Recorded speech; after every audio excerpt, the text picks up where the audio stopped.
আসসালামু আলাইকুম সম্মানিত রংপুর ছয় পীরগঞ্জ আসনবাসী। দেখা হয়নি চক্ষু মেলিয়া ঘর হইতে শুধু দুপা ফেলিয়া। এমন একটি আইটিসি সেন্টার রয়েছে যেখানে সবকিছু অকেজো। আমাদের নমিনি এখানে পরিদর্শন করে যে সমস্যা দেখতে পান সেই সমস্যার উপরে উনি সমাধান দেবেন বলে প্রতিশ্রুতি দিচ্ছেন। এর জন্য ধৈর্য সহকারে পুরো ভিডিওটি দেখবেন, আমাদের সাথেই থাকবেন ইনশাআল্লাহ।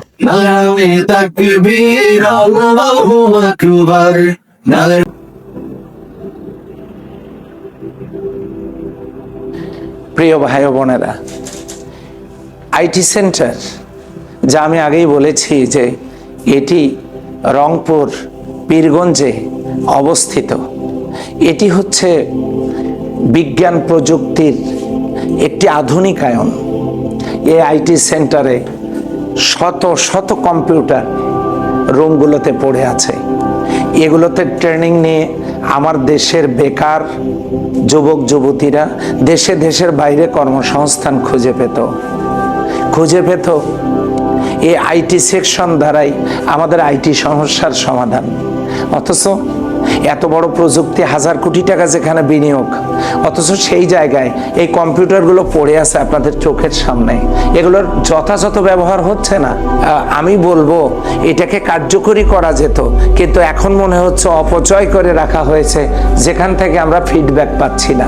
আমি আপনাদের মাধ্যমে দেশবাসীকে জানাতে চাই, সেই সাথে জানাতে চাই বর্তমান অন্তর্বর্তীকালীন সরকারের প্রধান উপদেষ্টা মহোদয়কে, এখান থেকে আমাদের এই প্রযুক্তিকে কাজে লাগিয়ে আমাদের উন্নত এবং আমাদের আইটি সেকশনে অনেক গবেষক, অনেক ইঞ্জিনিয়ার, অনেক বড় বড় চাকরিতে আমাদের সন্তানদেরকে আমরা যেখানে অন্তর্ভুক্ত করতে পারতাম, বেকারত্ব নিরসন হতো, দেশ বিদেশে চাকরি করার মধ্য দিয়ে আমাদের অর্থনৈতিক চাঙ্গা হতো।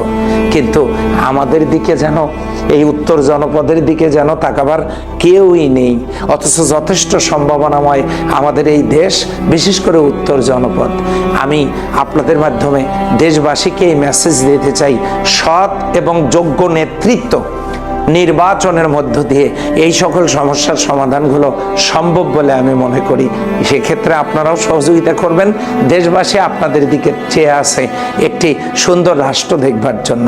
আসুন আমি আপনাদেরকে আরো কিছু গুরুত্বপূর্ণ বিষয় দেখাতে নিয়ে যাচ্ছি।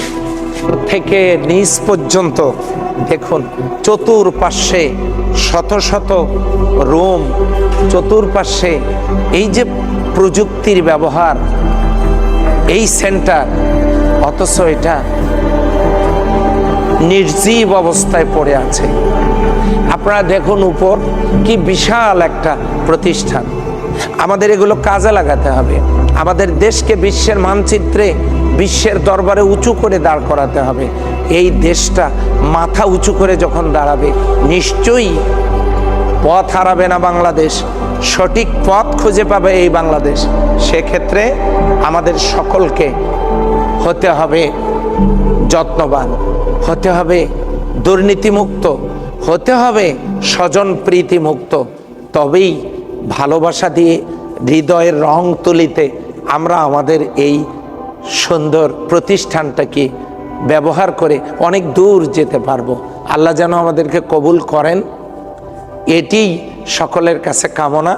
আমি পীরগঞ্জ থেকে আপনাদের সামনে আমাদের এই সম্ভাবনাময় প্রতিষ্ঠানটাকে তুলে ধরছি। এই জন্য আমরা এখানে শতযোগ্য নেতৃত্ব প্রতিষ্ঠার মাধ্যমে এই দেশকে সামনে নিয়ে যেতে চাই।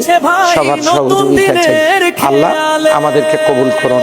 আসসালামু আলাইকুম। সব ভুলে আজ সত্য পথে মেলো দুটি হাত, দাড়ি পাল্লা আনবে দেশে সোনালী প্রভাত। ও ভাই, দাড়ি পাল্লা আনবে দেশে সোনালী প্রভাত।